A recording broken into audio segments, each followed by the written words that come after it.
إخواني أخواتي، أهلا ومرحبا بكم في لقاء جديد مع آخر أخبار فريق الوداد الرياضي. حسم المكتب المديري لنادي الوداد الرياضي برئاسة عبد المجيد البناكي بهوية المدرب الجديد للفريق خلفا للمدرب فوزي البنزرتي المقال من منصبه بعد النتائج السلبية المتتالية.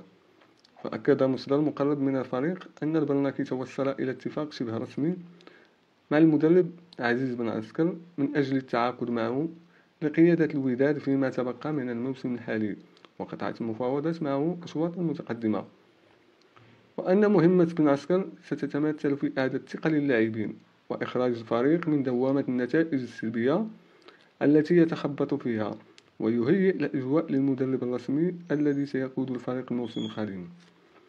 وكشف مصدر نفسه أن اختيار الوداد الرياضي لبن عسكر جاء بتزكية من إطار وطني كبير، وهو الذي سيتولى زمام الأمور التقنية في البيت الأحمر بداية من الموسم المقبل.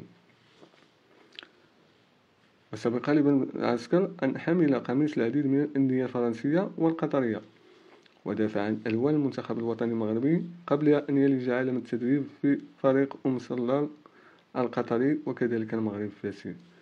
ويرغب الوداد في تكرار تجربة كل من وليد الركراكي وعادل رمزي، وكلاهما أيضا لاعبا المنتخب الوطني. وهذا